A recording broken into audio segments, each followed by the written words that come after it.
ಮೋಟೋರೋಲಾದವರು ಹೊಸದಾಗಿ ಲಾಂಚ್ ಮಾಡಿರ್ತಕ್ಕಂತಹ Motorola edge 70 pro plus ಬಗ್ಗೆ ಇವತ್ತು ರಿವ್ಯೂ ಮಾಡುವ. ಸೊ ಇದರಲ್ಲಿರ್ತಕ್ಕಂಥ ಸ್ಪೆಸಿಫಿಕೇಷನ್ ಫ್ಯೂಚರ್ಸ್ ಬಗ್ಗೆ ಈ ವಿಡಿಯೋದಲ್ಲಿ ಪೂರ್ತಿಯಾಗಿ ಹೇಳ್ತೀನಿ, ಪೂರ್ತಿ ವಿಡಿಯೋ ನೋಡಿ. ಈ ವೇರಿಯಂಟಲ್ಲಿ ಅವರು ಟೋಟಲ್ ಆಗಿ 3 ಕಲರ್ನ ಲಾಂಚ್ ಮಾಡಿದ್ದಾರೆ. ಸೊ ಮೊದಲನೇದು ಬಂದ್ಬಿಟ್ಟು ಪ್ಯಾಂಟೋನ್ ಸೀರೀಸ್ ಒಳಗಡೆ ಚಿಚೋರಿ ಕಾಫಿ ಅಂದ್ಬಿಟ್ಟು ಒಂದು ಕಲರು, ಮತ್ತು ಜಿನ್ ಫ್ಯಾಡಲ್ ಅಂದ್ಬಿಟ್ಟು ಒಂದು ಕಲರ್, ಮತ್ತು ಸ್ಟ್ರೋಮಿ ಸಿ. ಸೊ ಟೋಟಲ್ ಆಗಿ 3 ಕಲರಲ್ಲಿ ಈ ಮೊಬೈಲ್ನ ಲಾಂಚ್ ಮಾಡಿದ್ದಾರೆ.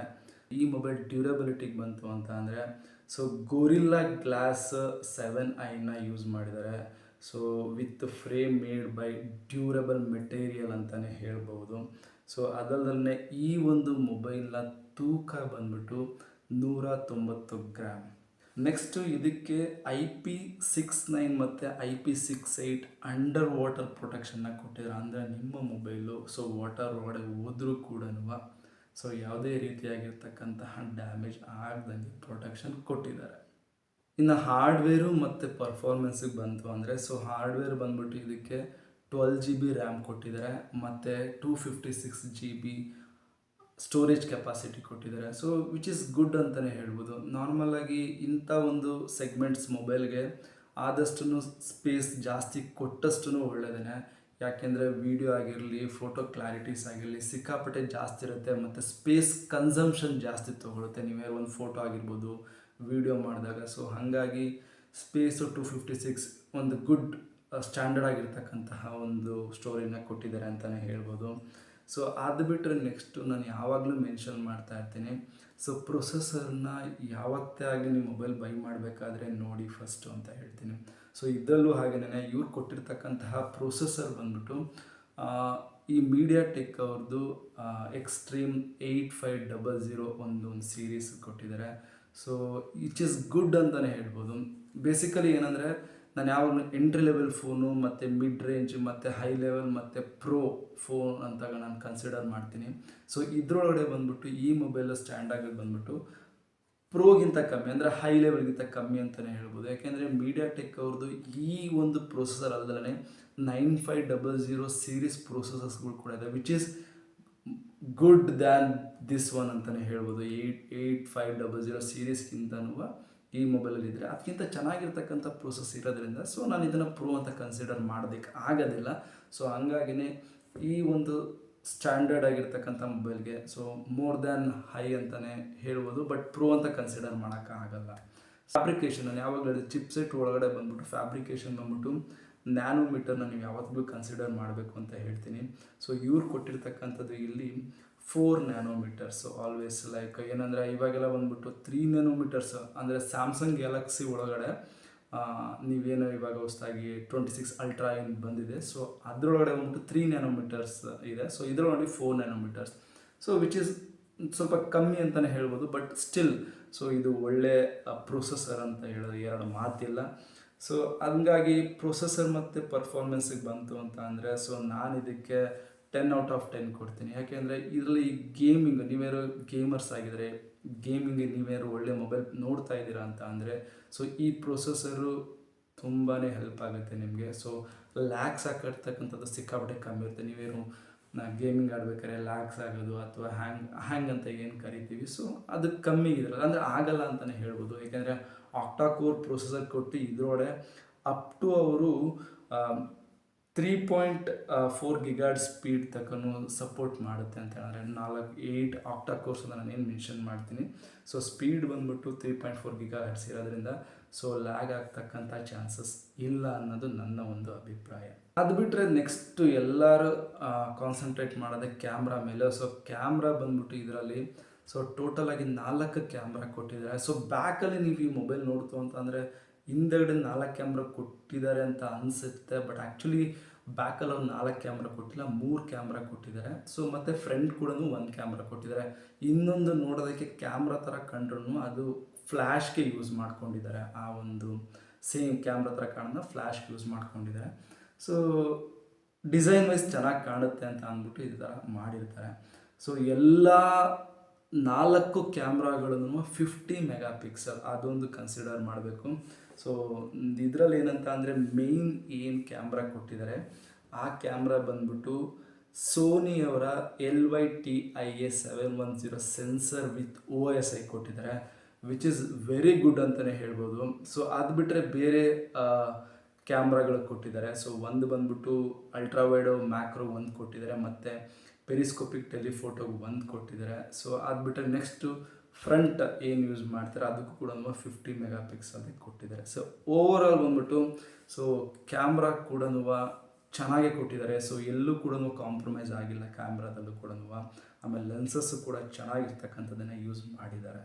ಇನ್ನು ಬ್ಯಾಟ್ರಿ ಮತ್ತು ಚಾರ್ಜಿಂಗಿಗೆ ಬಂತು ಅಂತ ಅಂದರೆ, ಸೊ ಬ್ಯಾಟ್ರಿ ಬಂದ್ಬಿಟ್ಟು 6500 mAh ಕೊಟ್ಟಿದ್ದಾರೆ. ಅದು ತುಂಬಾ ಒಳ್ಳೆ ರೇಂಜ್ ಅಂತಲೇ ಹೇಳ್ಬೋದು. ಬೇಸಿಕಲಿ ಏನಂದರೆ ಈ ಥರ ಮೊಬೈಲ್ಸ್ಗಳು ಚೆನ್ನಾಗಿರ್ತಕ್ಕಂಥ ಮೊಬೈಲ್ಸ್ ಬರ್ಬೇಕಾದ್ರೆ ಏನು ಮಾಡ್ತಾರೆ ಅಂದರೆ ಪ್ರೊಸೆಸರ್ನ ಚೆನ್ನಾಗಿರೋದು ಮಡಗಿರ್ತಾರೆ, ಮತ್ತು ಬ್ಯಾಟ್ರಿ ಬಂದ್ಬಿಟ್ಟು ಡಮ್ಮಿ ಮಾಡಿಬಿಟ್ಟಿರ್ತಾರೆ. ಸೊ ಬಟ್ ಇಲ್ಲಂಗೆ ಮಾಡಿಲ್ಲ ಅವರು. ಪ್ರೊಸೆಸರ್ನೂ ಒಂದು ಸ್ಟ್ಯಾಂಡರ್ಡಾಗಿ ಸೆಟ್ ಮಾಡಿದ್ದಾರೆ, ಮತ್ತು ಕ್ಯಾಮ್ರಾ ಕೂಡ ಒಂದು ಸ್ಟ್ಯಾಂಡರ್ಡ್ ಸೆಟ್ ಮಾಡಿದ್ದಾರೆ. ಸೊ ಅದಲ್ಲದೇ ಬ್ಯಾಟ್ರಿ ಕೂಡ ಚೆನ್ನಾಗಿರ್ತಕ್ಕಂಥ ಬ್ಯಾಟ್ರಿನೇ ಕೊಟ್ಟಿದ್ದಾರೆ. ಸೊ ಅವರು ಹೇಳೋ ಹಾಗೇನೆ ಈ ಒಂದು ಬ್ಯಾಟ್ರಿ ಬಂದ್ಬಿಟ್ಟು ಆಲ್ಮೋಸ್ಟು 51 hours ಬ್ಯಾಕಪ್ ಬರುತ್ತೆ ಅಂತ ಹೇಳಿದ್ರೆ, ಅಂದರೆ ಟೋಟಲ್ ಲೈಫ್ ಬ್ಯಾಟ್ರಿ ಬಂದ್ಬಿಟ್ಟು. ಸೊ ಅದು ಅಲ್ದಲೇ ಸೊ ನೀವೇನಾದ್ರೂ ಕಂಟಿನ್ಯೂಸ್ ವೀಡಿಯೋಸ್ಗಳು ನೋಡ್ತೀವಿ ಅಂತ ಅಂದರೆ, ಸೊ ಮೇ ಬಿ ಬ್ರೈಟ್ನೆಸ್ ಎಲ್ಲ ಇನ್ಕ್ರೀಸ್ ಮಾಡ್ಕೊತು ಅಂದರೆ ಆಬ್ವಿಯಸ್ಲಿ ಇದು ಚೇಂಜ್ ಆಗೇ ಆಗುತ್ತೆ. ಹಂಗಂದ್ಬಿಟ್ಟು ಬ್ರೈಟ್ನೆಸ್ ಇದ್ದಿದ ತಕ್ಷಣವೇ 59 hours ಬರಬೇಕು ಅಂತ, ಅಲ್ಲ 29 hours ಬರಬೇಕು ಅಂತ ಏನಿಲ್ಲ. ಸೊ ಇಟ್ಸ್ ವೇರಿ ಆಗುತ್ತೆ. ಸೊ ಬಟ್ ಸ್ಟಿಲ್ ಸೊ ವೀಡಿಯೋಸ್ನೆಲ್ಲ ಬಂದ್ಬಿಟ್ಟು 29 hours ಪ್ಲೇ ಆಗುತ್ತೆ ಅಂದರೆ ಇಟ್ಸ್ ಗುಡ್ ಅಂತಲೇ ಹೇಳ್ಬೋದು. ಸೊ ಅದಲ್ಲದೆ ನೀವೇನಾದ್ರು ಗೇಮರ್ಸ್ ಆಗಿದ್ದರೆ, ಸೊ ಯಾವಾಗಲೂ ಗೇಮ್ ಮಾಡ್ತಾ ಇದ್ದೀರಾ ಅಂತ ಅಂದರೆ ಆಲ್ಮೋಸ್ಟ್ ಲೈಕ್ 26 hours ಬ್ಯಾಕಪ್ ಬರುತ್ತೆ ಅಂತ ಹೇಳಿದ್ದಾರೆ. ಬ್ಯಾಟ್ರಿ ಚಾರ್ಜಿಂಗ್ ಬಂತು ಅಂತ ಅಂದರೆ 90 ವ್ಯಾಟೇಜು ವಿತ್ ವಯರ್ ಕೊಟ್ಟಿದ್ದಾರೆ, ಮತ್ತು ವಯರ್ಲೆಸ್ ಬಂದ್ಬಿಟ್ಟು 15 ವ್ಯಾಟೇಜ್ ಕೊಟ್ಟಿದ್ದಾರೆ. ಸೊ ನೀವು ಯಾವಾಗಲೂ ಏನು ಕನ್ಸಿಡರ್ ಮಾಡಬೇಕು ಅಂತ ಅಂದರೆ, ಮೊಬೈಲ್ ಒಳಗಡೆ ವಯರ್ಲೆಸ್ ಚಾರ್ಜಿಂಗಲ್ಲಿ ನಿಮ್ಮ ಮೊಬೈಲ್ ಚಾರ್ಜ್ ಆಗೋದು ಸಿಕ್ಕಾಪಟ್ಟೆ ನಿಧಾನ ಆಗಿರುತ್ತೆ, ಬಟ್ ಅದು ಕನ್ಸಿಸ್ಟೆನ್ಸಿಯಾಗಿ ನಿಧಾನ ಸ್ಲೋ ಆಗಿ ಚಾರ್ಜ್ ಆಗ್ತಾ ಇರುತ್ತೆ. ವಿತ್ ವಯರ್ ಅಂತ ಅಂದರೆ ಕ್ವಿಕ್ಕಾಗಿ ಚಾರ್ಜ್ ಆಗುತ್ತೆ. ಸೊ ಹಾಗಾಗಿನೇ ವ್ಯಾಟೇಜ್ನ ಬಂದ್ಬಿಟ್ಟು ಅವರಲ್ಲಿ ಇನ್ಕ್ರೀಸ್ ಮಾಡಿರ್ತಾರೆ. ಸೊ ಅದಕ್ಕೆ ತಕ್ಕನಾಗಿರ್ತಕ್ಕಂಥ ಹಾರ್ಡ್ವೇರ್ ಕಾನ್ಫಿಗರೇಷನ್ ಕೂಡ ಮಾಡಿರ್ತಾರೆ. ಸೊ ಇವೆರಡು ಅಂದರೆ ವಯರ್ಲೆಸ್ಸು ಮತ್ತು ವಿತ್ ವಯರ್ ಎರಡೂ ಆಪ್ಷನ್ ಈ ಮೊಬೈಲಿಗೆ ಕೊಟ್ಟಿರೋದ್ರಿಂದ ಸೊ ಈ ಒಂದು ಫ್ಯೂಚರ್ ಚೆನ್ನಾಗಿದೆ. ಅದು ಅಲ್ಲದೇ ಸೊ ಇವರು ರಿವರ್ಸ್ ಚಾರ್ಜಿಂಗ್ ಕೇಪಬಿಲಿಟಿ ಕೂಡ ಕೊಟ್ಟಿದ್ದಾರೆ. ಅಂದರೆ ನಿಮ್ಮ ಒಂದು ಮೊಬೈಲಿಂದ ನೀವು ಬೇರೆ ಮೊಬೈಲ್ ಕೂಡ ಚಾರ್ಜ್ ಮಾಡಬಹುದು. ಅಂದರೆ ಯಾರ್ದಾದ್ರೂ ನಿಮ್ಮ ಫ್ರೆಂಡ್ಸ್ದೋ ಯಾರ್ದೋ ಕೊಲೀಗ್ಸ್ದೋ ಚಾರ್ಜಿಂಗ್ ಇಲ್ಲ ಅಂತ ಅಂದರೆ ಸೊ ಉಲ್ಟಾ ಚಾರ್ಜ್ ಕೂಡ ಮಾಡ್ಕೋಬೋದು. ಅದೊಂದು ಅಡ್ವಾನ್ಸ್ಡ್ ಫ್ಯೂಚರ್ ಇವಾಗಿನ ಒಂದು ಮೊಬೈಲಲ್ಲಿ. ಸೊ ಗುಡ್ ಅಂತಲೇ ಹೇಳ್ಬೋದು ಅದು ಕೂಡ. ಇನ್ನು ಡಿಸ್ಪ್ಲೇ ವಿಚಾರಕ್ಕೆ ಬಂತು ಅಂತ ಅಂದರೆ, ಇವರು 6.8 inches ಎಕ್ಸ್ಟ್ರೀಮ್ ಆಮೋಲ್ಡ್ ಡಿಸ್ಪ್ಲೇನ ಕೊಟ್ಟಿದ್ದಾರೆ. So with super HD resolution ಅಂತಲೇ ಹೇಳ್ಬೋದು. ಸೊ ನಾನು ಯಾವಾಗಲೂ ಹೇಳ್ತಾ ಇರ್ತೀನಿ, ಸೊ ನಿಮ್ಮ ಒಂದು ಮೊಬೈಲಲ್ಲಿ ಸ್ಟೋರೇಜ್ನ ಕನ್ಸಂಪ್ಷನ್ ಆಗದೆ ಈ ಥರ ಇದ್ದಾಗ, ಅಂದರೆ ತುಂಬಾ ಚೆನ್ನಾಗಿರ್ತಕ್ಕಂಥ ಮೊಬೈಲ್ಸ್ಗಳಲ್ಲಿ ಆ ವೀಡಿಯೋಸು ಮತ್ತು ಫೋಟೋಸ್ಗಳನ್ನ ನೀವು ಮಾಡ್ತು ಅಂತ ಅಂದರೆ ಸ್ಟೋರೇಜ್ ಕನ್ಸಂಪ್ಷನ್ ಸಿಕ್ಕಾಪಟ್ಟೆ ಜಾಸ್ತಿ ಆಗುತ್ತೆ. ಸೊ ಅವಾಗ ಏನಾಗುತ್ತೆ ಅಂತಂದರೆ ಈ HD ಕ್ಲಾರಿಟಿನ ಸ್ವಲ್ಪ ಕಮ್ಮಿ ಮಾಡ್ಕೊಂಡು ವೀಡಿಯೋ ಮಾಡ್ಕೋಬೋದು ಅವಾಗ. ಬಟ್ ಸ್ಟಿಲ್ ಕ್ಲಾರಿಟಿ ವೈಸ್ ನಿಮ್ಗೆ ಇರಬೇಕು ಅಂತಂದರೆ ಇವ್ರು ಏನು ಕೊಟ್ಟಿದ್ದಾರೆ ಸೂಪರ್ HD, ಅದನ್ನು ಯೂಸ್ ಮಾಡಿಕೊಂಡ್ರೆ ಒಳ್ಳೆಯದು. ಆಮೇಲೆ ರೆಸೊಲ್ಯೂಷನ್ ಅಷ್ಟೇ, ರೆಸೊಲ್ಯೂಷನ್ ಬಂದ್ಬಿಟ್ಟು ಇವರು 450 PPI ಕೊಟ್ಟಾರೆ. PPI ಅಂತ ಅಂದರೆ ಪಿಕ್ಸಲ್ಸ್ ಪರ್ ಇಂಚಸ್ ಅಂತ ಅಂದ್ಬಿಟ್ಟು. ಸೊ ಆ ಒಂದು ಕ್ಲಾರಿಟಿ ಬರೋದಕ್ಕೆ ಸೊ ಡಿಸ್ಪ್ಲೇನೂ ಕೂಡ ಚೆನ್ನಾಗಿ ಕೊಟ್ಟಿದ್ದಾರೆ. ಸೊ ಇದರಲ್ಲಿ ಕೂಡ ವಾಟರ್ ಟಚ್ ಟೆಕ್ನಾಲಜಿ ಕೊಟ್ಟಿದ್ದಾರೆ. ಅಂದರೆ ನಿಮ್ಮ ಕೈ ಒದ್ದೆ ಆಗಿತ್ತು ಅಂತ ಅಂದರೆ ಸೊ ನೀವು ಟಚ್ ಮಾಡಿದ್ರೂ ಕೂಡ ಸೊ ಅದು ವರ್ಕ್ ಆಗುತ್ತೆ, ಅದೊಂದು ಅಡ್ವಾನ್ಸ್ ಕೊಟ್ಟಿದ್ದಾರೆ. ಸೊ ಅದು ಅಲ್ಲದೇ ಸೊ ಇದರಲ್ಲಿ ಇನ್ನೊಂದು ಏನಂದರೆ 5000 ನಿಟ್ಸ್ ಕೊಟ್ಟಿದ್ದಾರೆ ಡಿಸ್ಪ್ಲೇ ಬಂದ್ಬಿಟ್ಟು. ಡಿಸ್ಪ್ಲೇನಲ್ಲಿ ನಿಟ್ಸ್ ಅಂತ ಅಂದರೆ ನಿಮ್ಗೇನು ಗೊತ್ತೇ ಇರೋಲ್ಲ. ಸೊ ಎಲ್ಲರೂ ಏನಂತಾರೆ ಡಿಸ್ಪ್ಲೇ ಒಂದು ಆಮೋಲ್ಡ್ ಡಿಸ್ಪ್ಲೇನ ಓಕೆ ಅಂತ ಅಂತಾರೆ. ನಿಟ್ಸ್ ಕೂಡ ಸಿಕ್ಕಾಪಟ್ಟೆ ಅದನ್ನು ನೀವು ಕನ್ಸಿಡರ್ ಮಾಡಬೇಕು ಮೊಬೈಲ್ ಬೈ ಮಾಡಬೇಕಾದ್ರೆ. ಯಾಕೆ ಅಂತಂದರೆ ಯೂಶ್ವಲಿ ನಿಮಗೆ ಕೆಲವು ಹಳೆ ಮೊಬೈಲ್ಸ್ಗಳನ್ನ ತೊಗೊಂಡ್ಬಿಟ್ಟು ನೀವು ಬಿಸಿಲು ತೊಗೊಂಬಂದು ನೋಡಿ, ಆ ಬಿಸಿಲಿನ ಕಿರಣಕ್ಕೆ ನಿಮಗೆ ಅದು ಮೊಬೈಲ್ ಏನಿದೆ ಅಂತಲೇ ಗೊತ್ತಾಗಲ್ಲ. ಹಿಂಗೆ ಕವರ್ ಮಾಡ್ಕೊಂಡು ನೋಡ್ತಾ ಇರ್ತೀರಾ, ಏನಿದೆ ಕಾಣಿಸಲ್ಲ ಅದು.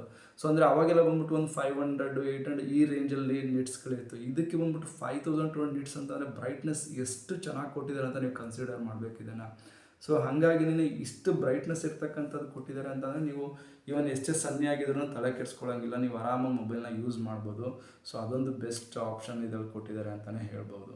ಇನ್ನು ಆಡಿಯೋಸು ಮತ್ತು ಎಲ್ಲ ಯು ಎಸ್ ಬಿ ಎಲ್ಲ ನಾರ್ಮಲ್ಲೇ. ಸೊ ನಾರ್ಮಲ್ ಇದರಲ್ಲೇ ಒಂದು ಕನ್ಸಿಡರ್ ಡಾಲ್ಬಿ ಆಟಮ್ಸ್ ಇವಾಗ ಬರ್ತಿರ್ತಕ್ಕಂತಹ ಈ ಮೊಬೈಲ್ಸ್ಗಳನ್ನು ಎಲ್ಲರೂ ಡಾಲ್ಬಿ ಆಟಮ್ ಕೊಡ್ತಾಯಿದ್ದಾರೆ.